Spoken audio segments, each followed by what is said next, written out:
দর্শক, এই মুহূর্তে আমি অবস্থান করছি পীরগঞ্জে। রংপুর ৬ আসন পীরগঞ্জকে কিন্তু বাংলাদেশের রাজনীতিতে ভিআইপি আসন হিসেবে বিবেচনা করা হয়।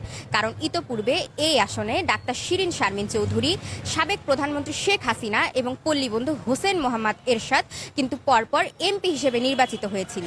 এই আসনে ভোটের হিসাব নিকাশও হয়ে থাকে ভিন্নভাবে। বাংলাদেশের এই আসনটিকে রাজনীতির মাঠে বেশ গুরুত্বপূর্ণ হিসেবে বিবেচনা করা হয় এবং এই আসনে সর্বদাই হেভিওয়েট প্রার্থীরাই কিন্তু লড়াই করে থাকেন।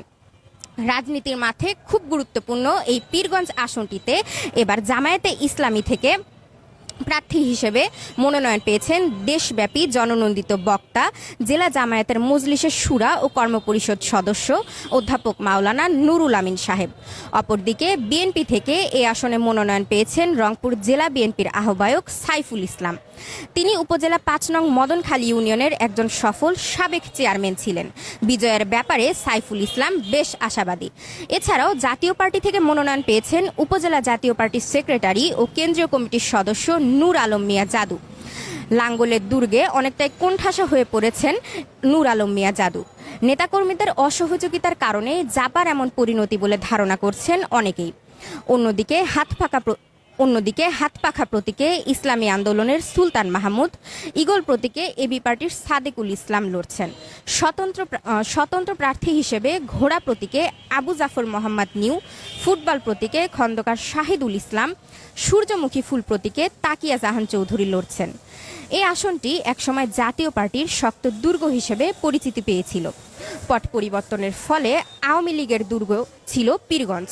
বর্তমানে জাতীয় পার্টি এবং আওয়ামী লীগের দুর্গখ্যাত পীরগঞ্জে শক্ত অবস্থানে আছে ধানের শীষ এবং দাড়িপাল্লা।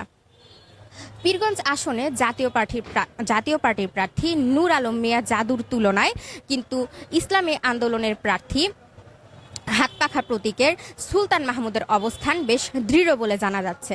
আপনাদের জানিয়ে রাখি, পীরগঞ্জে কিন্তু মোট ১১৩টি ভোট কেন্দ্র রয়েছে, যার মাঝে কিন্তু ২৯টি ভোট কেন্দ্রকে ঝুঁকিপূর্ণ বলে বিবেচনা করা হচ্ছে। আপনাদের আরও জানিয়ে রাখি, পীরগঞ্জে মোট ভোটার সংখ্যা ৩,৫৫,৭৩৫ জন। তার মধ্যে কিন্তু নারী ভোটারের সংখ্যা রয়েছে ১,৭৬,১০২ জন। পুরুষ ভোটারের সংখ্যা ১,৭৯,৬২৯ জন এবং ৪ জন রয়েছেন তৃতীয় লিঙ্গের ভোটার। পীরগঞ্জে ৮ জন ভোটারের উপস্থিতিতে রাজনীতির মাঠ কিন্তু হয়ে উঠেছে বেশ প্রতিদ্বন্দ্বিতাময়। লাঙ্গল এবং নৌকার দুর্গখ্যাত পীরগঞ্জে শেষমেশ রাজনীতির মাঠে কে রাজত্ব করবে, ভোটারদের আস্থা ধরে রেখে কে নির্বাচনে বিজয় লাভ করবে, সেটিই দেখার বিষয়। Umme Jebin, RNB news.